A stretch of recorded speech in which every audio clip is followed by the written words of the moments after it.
Okay, health stream, coronavirus craziness.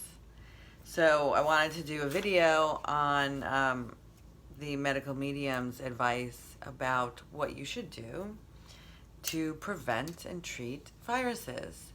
And that's what I'm going to do now. But first I want to mention a few things that I learned recently, because the fear and the panic is really the contagion here, right? It's plummeting the markets.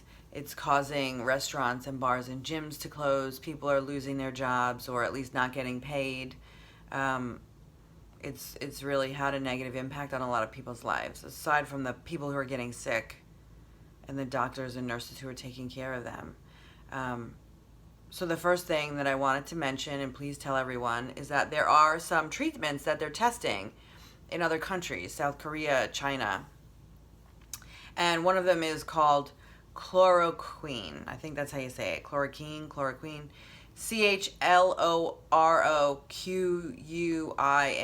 And Google this. They did papers on it already. They're out there. And this is a drug that is used to treat other infectious diseases, including malaria. And apparently it's widely manufactured. It's very common and it's inexpensive. So, hello, answer. Ask and you shall receive. So, let everyone like, calm down. This is not... First of all, people are thinking, like, if you get this, you die, right? No, that's not what happens at all. Well, that's not what happens at all. When you get this, you may never even know you have it, and then you could pass it on to someone whose immune system is compromised, like the elderly, or anyone else with an autoimmune disease, or respiratory issues, or a heart condition, and then they can die. And that's not really nice of you to do. And it spreads very quickly. So that's why everyone kind of has to take precautions. Not because you will die. So just be kind to others. Panic and fear and negativity is the real contagion here. You know who's not panicking? My friend who has a type 1 diabetic daughter who is susceptible to these types of illnesses. But she's also very susceptible to the flu. So you know what? They take these precautions anyway. They're used to it. So they're not panicking because her activity is not different than normal. She has to be very careful normally. You know who's not panicking? The nurses that I know. Doctors and nurses. Are they panicking? No, they're working their butts off to make sure that keep people healthy. And you know what? People are stealing their masks and their gloves. That's the problem. That's the problem. Terrible. And then the other thing is, a lot of us, my friends, already think, and I've talked to people, when I tell them this theory, they're like, oh, wait, yeah, I was sick this winter, and like with the flu symptoms, but they tested us for flu, and I didn't have the flu. So they just gave us antibiotics and told us to go home. Yeah. So how many people already had this? I think I already had it. Everybody I know thinks they already had it. Why? Well, I had this and I wasn't sick. I think I did a video on this already. I wasn't sick, but I got sick this winter. Like people who are very healthy and never get sick. Yogis. Everyone. I mean, people that I know are pretty healthy and never get sick, and this year they got sick. And for like an extended period, like 2 weeks, couldn't get rid of it. But it was weird sick. It wasn't like a normal flu. Hello? Because you had coronavirus. It wasn't the flu. They didn't have a test. And this death rate is high, but I'm telling you, I guarantee you, if they tested everyone, the death rate would be much lower. Because I'm quite positive that there's a ton of people who had this or have it and don't know. So just because you only tested 10,000 people or 20,000 people and 3% of those died, okay, but maybe 100,000 actually had it. We don't know. This whole thing with the medical medium and the hyperthyroid and Epstein-Barr and me going to the holistic chiropractor and getting a bunch of tests. One of them was for Epstein-Barr, which I was like, no, I never had that. Because most people know when they had it. I had it. A lot of people have it and don't, or had it and still have it. But doctors think it's inactive, but they have it. And they don't know, and you can't know unless you get tested. And why would you get tested unless you're sick? So, maybe someday they'll have a test for this, and I want to be tested for it, because I don't mean test it, because if it's active, they can test you a certain way, but if it's inactive, they would need a different test, right? Because right now, I don't know how they do it, but maybe they swab your throat or something. But if it's inactive, they would need to take your blood to find antibodies.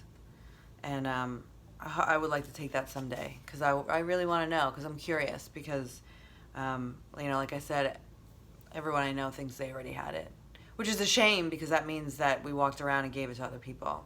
But, no one I know, has it and is being investigated. So maybe I'm wrong. Don't investigate me. I'm not sick. But really, think about it. Anyway, so what I was going to do is come on here initially and talk about the liver rescue, because for coronavirus, because the liver is the home of immunity, right? That's kind of where it all starts. And if you read this book or any other book about the liver, but I suggest you read this book, and eventually I am going to do a whole video on this book. I've been holding it off and posting other videos I already made, so I'm backed up a little bit, but immunity starts there. So it is important to make sure your liver is completely functional and clean, and my guess is probably not. If you have one of those pot bellies like I see a lot of guys do, if you have, if you drink a lot, if you eat a lot of processed foods, if you are an average American, probably, which is why people panic, right? Because they don't have immunity. So, I highly recommend reading this book and following it. Like I said, eventually I'll do a video on it. But is this going to cure you in the next week and make you immune? No, it's not. But guess what? Is this coronavirus the last epidemic crisis that we see? No, it's not. So get yourself healthy now, and then you'll be prepared for the next pandemic. That's the best you can do, right? You don't want to be the one in the hospital. Oh, they have treatments. Okay, I would prefer to avoid them. So, and I'm guessing that you would too. So I suggest starting by reading that book and following some of the advice, and eventually I'll post some videos to help you with that. You can always just ask me, because I've done everything, almost everything. There's a fast in there, a 9-day fast that I haven't completed, and I only did 6 days. But eventually I'll do it, and maybe I'll video every day. But I've done plant-based only now for a couple weeks, and it wasn't that bad, so I'm a little less scared of it than I was, but we'll see. I need to do it before I start having to go to an office every day, because I know that's going to be challenging. But the reason why I'm not talking about the liver rescue book today is because the medical medium did put out, you can see the glare, which I hate, but did put out his own booklet on the subject and virus prevention. And so I'm going to share a little with you of what he had to say. And you can go on his website and sign up for his newsletter and get this booklet yourself, medicalmedium.com.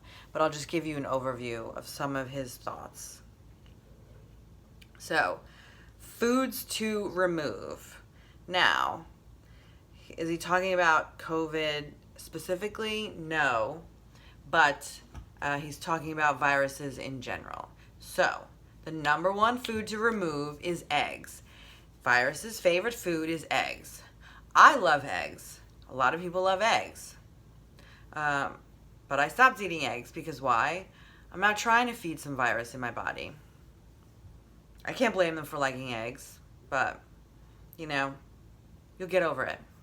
Is it in some food I eat? Are they? Maybe they are, but I'm not going to feed them massive omelets like I used to. So good. Anyway. No, I haven't. I want, every once in a while, I'm like, I could have one, but then I don't, because I'm so, skeeved out by the idea that I'm feeding these viruses. Anyway, other products: dairy, milk, cheese, butter, yogurt, kefir, gluten, and corn. So get those out of your diet. Forever. Work on one at a time, but make it your goal, because I don't know if the idea of viruses in your body, chomping down on some food that you're eating doesn't bother you, but bothers me. Reduce your fats. So fats from all sources: meat, oils of any kind, soy, peanut butter, and other nut butters. So the body is constantly filling up with fat, and it lowers your oxygen content in your bloodstream, and oxygen is what you need to fight off pathogens. Oxygen is antiviral. So the healthiest fats: avocado, coconut, nuts, and seeds.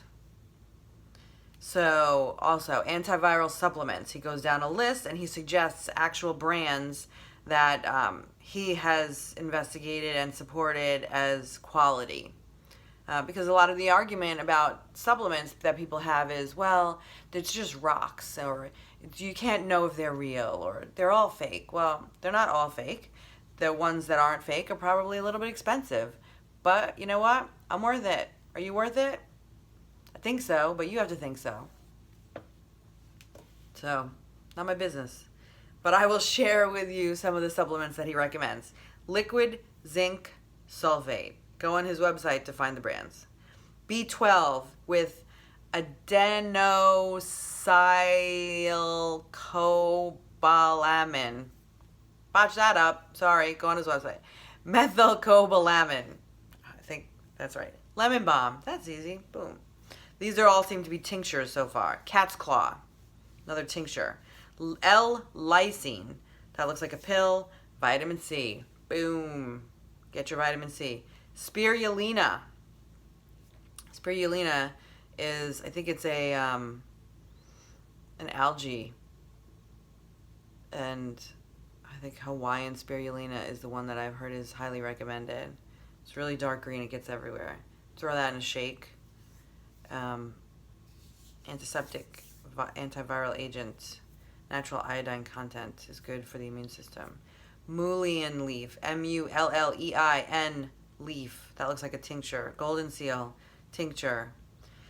Okay, those are his recommendations. Then he also offers, at the first signs of a virus or bug, a medical medium zinc shock therapy. So there's a protocol that he recommends for that. So if you're feeling like you have something, do that. Then he offers a medical medium vitamin C shock therapy. Starting at the first sign of a cold, flu, or virus, consider this recipe. So go look for that protocol and do that. And then he offers antiviral foods and recipes. Number one, guess what?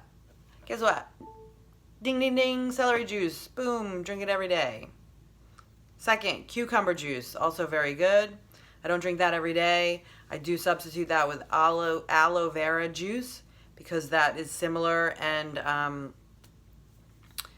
in its impact, and you can buy that in a bottle and keep it in your fridge. But lately I have been juicing cucumbers just because I know he recommends that a little bit more. Raw garlic. Yes, go Italians. Love it. Love the garlic. I put garlic in everything. Thyme tea. Thyme. Ginger water. I use ginger tea. I don't know if really that's the same. Healing broth. So this is one of the recipes from his, it's in the thyroid healing book to combat EBV. And I haven't made it in a while. I know I have to. But I hate making it. So, but, whatever you need. Healing broth. Elderberry syrup. So they also sell this elderberry syrup. They sell that as a tincture, like in Whole Foods or something. Turmeric ginger shots. That sounds good.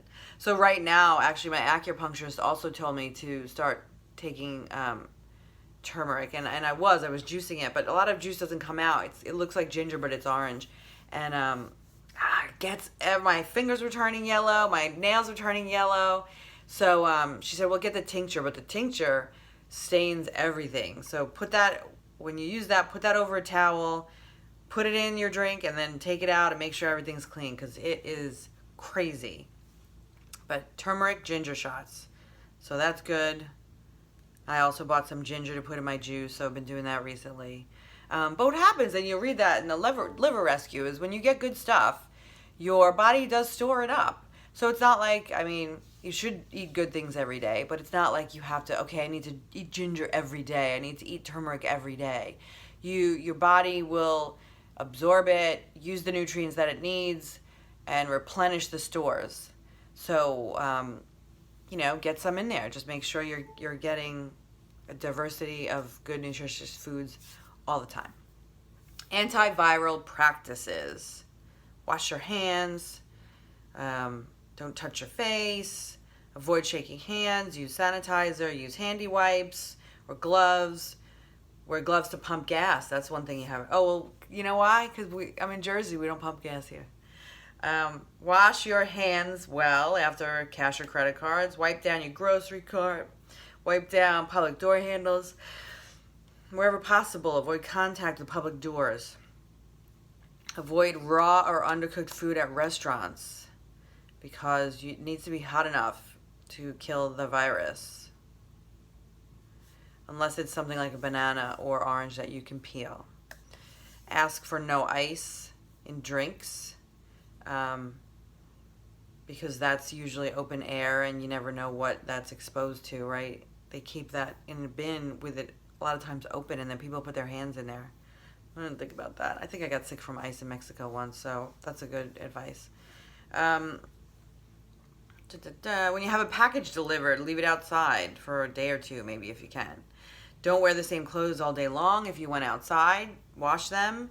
Shower right after traveling and being in airports. And wear a mask where available, especially in planes and airports. So, that is the medical medium's advice. There's good recipes in there. There's good advice. I recommend you go to his website and find out what they are. Happy that he shared that. Happy to share that with you. This is your life, and you need to take care of it. No one else is going to. Okay? Be healthy. Peace out.